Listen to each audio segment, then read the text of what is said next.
E como a mão é o segmento efetor e os outros segmentos vão ter que trabalhar para a mão chegar a cumprir a sua tarefa, quando a gente está falando de mão, a gente não pode esquecer o proximal.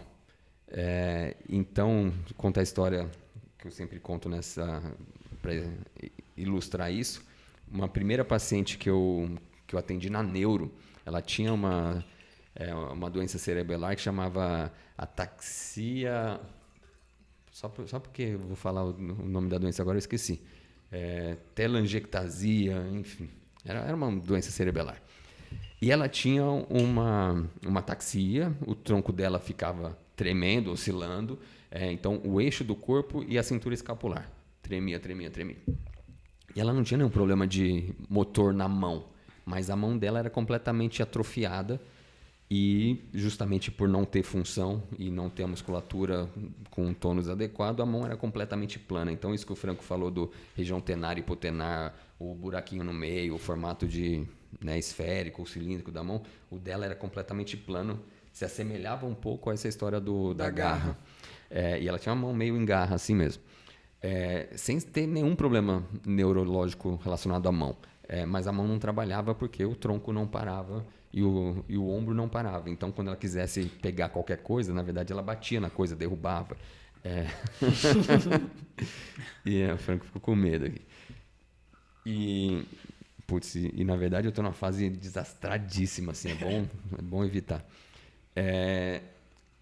E aí, quando a gente dava uma estabilizada, no caso dela era uma estabilização passiva mesmo, a gente amarrava ela na cadeira de rodas, fazia um enfaixamento em 8 no ombro, a hora que ela parava de ter essas oscilações posturais, a gente conseguia dar função para a mão dela. Então, aí facilitando a sinergia, ela conseguia pegar um copo, ela conseguia fazer alcance, trazer para o corpo,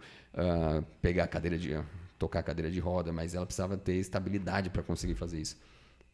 Então, só trazendo esse elemento que, quando você vai trabalhar com algum paciente que tem alguma queixa, alguma disfunção na mão, você não pode olhar só para a mão, você vai ter que olhar para aquilo que faz a mão conseguir chegar onde ela tem que trabalhar e funcionar adequadamente. Então, sustentação precede ação, e quem sustenta a mão é todo o resto que está para trás dela. Você precisa ter uma boa sustentação central, precisa ter uma boa sustentação especialmente de cintura escapular. Isso funcionando direitinho, aí a mão conduz o movimento, guia esse movimento para que você consiga fazer as funções da mão. E aí? É isso? Isso. Bom, você quer falar alguma coisa? Pode ir, então, manda ver. eu vou falar um negócio aqui que enquanto o Cássio estava falando, eu já estava falando a influência dos outros segmentos na mão, né? Porque foi uma coisa que eu percebi muito na funcionalidade geral, quando eu tive principalmente a primeira cirurgia, né, do punho, que eu fiquei super limitado, né, fiquei principalmente ali com a órtese, e aí com a órtese só me sobrava dedos.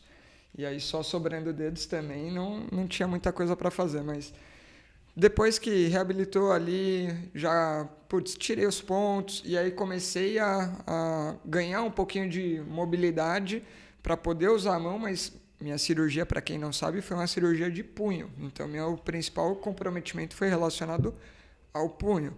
Então, eu perdi flexão, perdi extensão, perdi um pouco dos desvios e perdi prono e supino pra caramba. Então, meu punho estava em neutro só. Cara, perder prono e supino faz você cagar em tudo. Uhum. Faz cagar em tudo, porque assim, vamos lá, se eu supino, eu consigo virar face palmar para cima. Se eu prono, eu consigo virar face palmar para baixo. Isso eu estou falando só do punho, né? Prono supino, tem gente que vai falar que está no cotovelo, tem gente que vai falar que está no punho, mas tá nos dois, né? Uhum. Tá ali no meio do caminho, no antebraço. Só de perder isso, já bagunçou tudo. E aí, cara, o que você faz para colocar shampoo na mão para passar na cabeça? Você tem que fazer supino. E para fazer supino? Não tinha supino. Que vinha uma adução ferrada com flexão aqui, ó, para virar. Então, o ombrão e aí rotação lateral para jogar essa mão aqui para a posição que eu precisava. E no começo, sendo sincero, era até inclinação. Inclinação de tronco, Porque é a única forma. Então, uma falta de prono supino, para eu poder utilizar minha mão da forma que eu precisava, 1 grau de liberdade que me faltou, eu precisei de uma renca.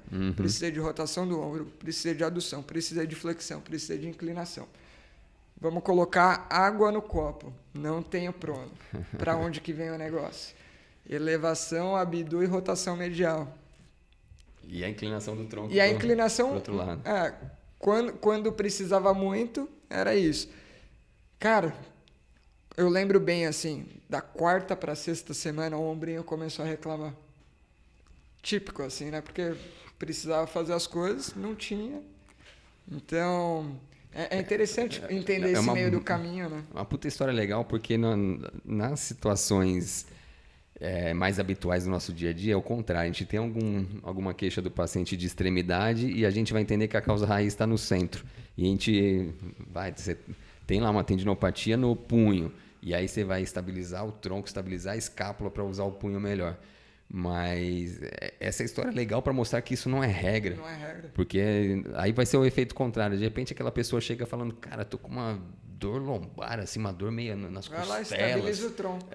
Estabiliza o tronco. Aí o cara vai botar água na garrafa e fala, se você não fizer uma boa anamnese, uma boa coleta de história, volta lá no episódio Não Coma Bola, para entender em qual tarefa está relacionada, você nunca vai pegar essa situação de falar, putz, ele está inclinando o tronco porque ele está precisando de prono.